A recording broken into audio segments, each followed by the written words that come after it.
नमस्कार, राष्ट्रपोस्ट से मैं पवन केसवानी।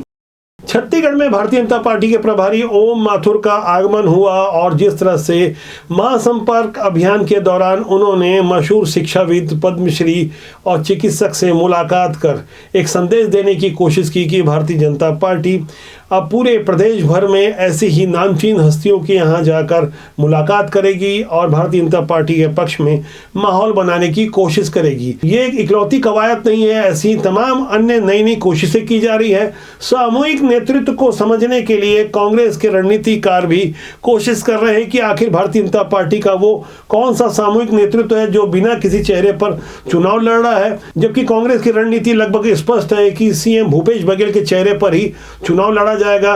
फिलहाल कांग्रेस अपने कार्यकर्ता सम्मेलन के दौरान जिस तरह का संदेश देने की कोशिश कर रही है, कार्यकर्ताओं को एकजुट करने की कोशिश कर रही है, वहां से कोई संशय नहीं है कि कांग्रेस का मुख्यमंत्री चेहरा कौन होगा। छत्तीसगढ़ में गाय, गोबर, राम, रामायण की जो राजनीति हो रही है, जिस तरह का एक बदलाव स्वरूप कांग्रेस की ओर से प्रस्तुत किया जा रहा है, वहाँ छत्तीसगढ़ी अस्मिता और संस्कृति की बात को भी मुखरता से रखा जा रहा है। यहाँ एक बात समझनी होगी कि जिन मुद्दों को भारतीय जनता पार्टी अक्सर उठाया करती थी, अब वैसे ही कुछ मुद्दे कांग्रेस की ओर से भी उठाए जा रहे हैं। हिंदुत्व की जब बात आती है तो जाहिर तौर पर भारतीय जनता पार्टी की आवाज़ ज़्यादा मुखर होती है। आने वाले दिनों में कुछ ऐसी ही प्रतिस्पर्धा देखने को मिलेगी जहाँ राज्य की संस्कृति और राष्ट्रीय अस्मिता के मुद्दे पर कांग्रेस और भाजपा आमने सामने नजर आ सकती है। हाल में ही बस्तर दौरे पर पहुंचे केंद्रीय मंत्री गिरिराज सिंह ने जिस तरह से गोडसे को सपूत बताया, वह कोई सामान्य टंग स्लिप नहीं था।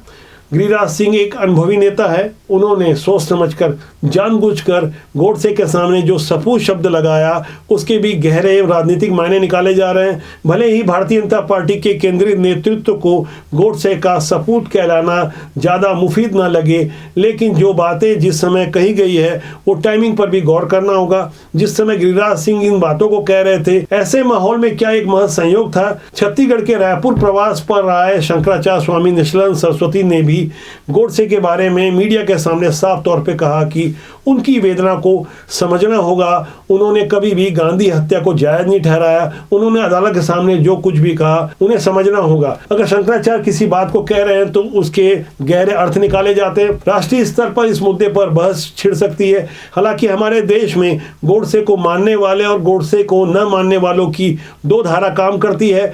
यहाँ लोग बार बार प्रश्न खड़ा करते हैं। सोशल मीडिया का दौर है, लोग यह पूछते हैं कि आखिर गांधी हत्या गोडसे ने क्यों की और हत्या करने के बाद वो वहां से भाग क्यों नहीं गया? क्या उसका कोई आपराधिक रिकॉर्ड था? अदालत के अंदर खड़े होकर गोडसे ने क्या कुछ कहा? क्या वो गांधी जी से इतनी नफरत करता था? तमाम ऐसी जब बातें आती है तब अपने अपने ढंग से लोग इंटरप्रिटेशन करते हैं, समझाने की कोशिश करते हैं कि गोडसे का किससे नाता था, कि गोडसे के साथ कौन खड़ा है। ऐसे माहौल में जब छत्तीसगढ़ की राजनीति आगे बढ़ती है तब हमें ध्यान देना होगा कि आने वाली 16 जून भी छत्तीसगढ़ के लिहाज से बेहद खास होने वाली है, क्योंकि इस दिन राजधानी रायपुर में एक बड़ी धर्मसभा होने वाली है। इससे पहले जब भी धर्मसभा या धर्म संसद हुई तब वहां से नए नए विवाद निकलकर सामने आए। आपको याद होगा कि रायपुर के रावण भाटा मैदान में किस तरह से एक संत कालीचरण के द्वारा गांधी जी के बारे में जो बातें कही गई उस पर कितना बखेड़ा खड़ा हुआ, किस तरह से लोग संत कालीचरण के समर्थन में भी खड़े हो गए, जबकि राज्य सरकार ने कड़ी से कड़ी कानूनी कार्रवाई करने में कोई कोर कसर नहीं छोड़ी। अगर मौजूदा हालात में ऐसे ही कोई विवाद निर्मित हुए तब उसका सामना कैसे किया जाएगा, इसका राजनीतिक असर कितना होगा, आने वाले विधानसभा चुनाव को ध्यान में रखते हुए फूक फूक कर कदम उठाए जा रहे हैं। फिलहाल कांग्रेस की ओर से राज्य सरकार के कामों को लेकर जो बातें प्रस्तुत की जा रही है, वहाँ भारतीय जनता पार्टी पहले से कहीं ज़्यादा आक्रामक होकर यह समझाने की कोशिश कर रही है कि जो हाल में ही धान का समर्थन मूल्य जो बढ़ाया गया है वह किस तरह से पुरानी वाली केंद्र की सरकारों से कहीं ज़्यादा है।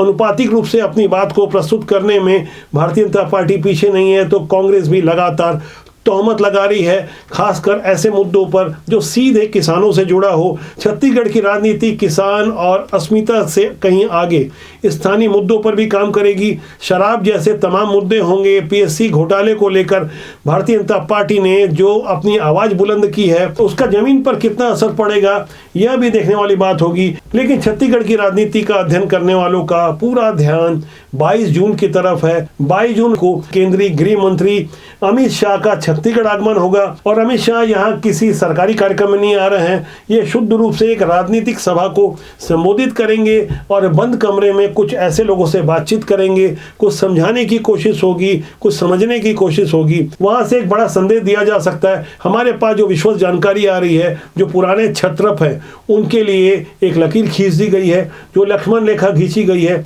वो बार बार उसे लांघने की कोशिश कर रहे हैं खुद को प्रोजेक्ट करने के लिए। जिस तरह से पुराने सत्ता के स्वर्णिम काल वाले नेता आगे बढ़ रहे हैं, उन्हें बार बार समझाया जा रहा है, लेकिन वो किसी सीमा में रुकने के बाद जिस तरह से खुद को साबित करने के लिए शक्ति प्रदर्शन करते हैं, सोशल मीडिया के दौर में खुद को प्रोजेक्ट करने के लिए जिस तरह से डिजिटल मार्केटिंग करवा रहे हैं, खुद को प्रमोट करने की जो कोशिश हो रही है, वो अभी भारतीय जनता पार्टी की छत्तीसगढ़ की राजनीति के लिहाज से सही नहीं मानी जा रही है। इस पर भी बारीक निगाहें हैं। जो आंतरिक सर्वे हो रहा है उसमें नए चेहरों की जो बात आ रही है, वहां पुराने छत्रपों को समझाया गया है कि हो सकता है इस बार उन्हें किनारे बैठना पड़े, लेकिन भीतरघात की संभावनाओं को ध्यान में रखते हुए जो तैयारियां चल रही है, उसी तैयारी का हिस्सा है गृह मंत्री अमित शाह का छत्तीसगढ़ दौरा। इसके बाद पीएम नरेंद्र मोदी भी भिलाई आने वाले हैं। यहां से जाहिर तौर पर छत्तीसगढ़ की राजनीति में एक बड़ा असर पड़ सकता है।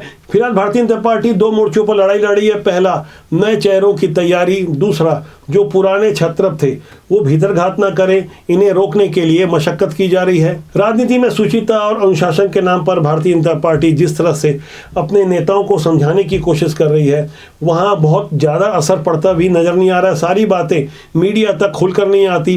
अंदर खाने जो बैठकें चल रही है और जिस तरह की रणनीति बन रही है, वहाँ सामाजिक नेताओं को भी विशेष तवज्जो दी जा रही है। जिस तरह से बड़ी हस्तियों के भारतीय जनता पार्टी में प्रवेश का सिलसिला चल रहा है, वह कोई सामान्य घटना नहीं है। उसके लिए भारतीय जनता पार्टी और संघ से जुड़े अन्य अनुषंगिक क्षेत्र के संगठन भी बहुत लंबे समय से तैयारी कर रहे हैं। ये सारे इनपुट कांग्रेस के रणनीतिकारों के पास भी आ रहे हैं। यही कारण है कि आने वाले दिनों में जब खाई खंदक की लड़ाई होगी, तब वहां वो कुछ देखना पड़ेगा जो इससे पहले छत्तीसगढ़ की राजनीति में कभी नहीं हुआ। फिलहाल आज के लिए इतना ही। मैं चाहूंगा कि राष्ट्रबोध के जनमन के साथ आप जुड़े रहें। लाइक शेयर के साथ सब्सक्राइब करना न भूलें, ताकि आपका और हमारा साथ ज़्यादा मजबूती से बना रहे। नमस्कार।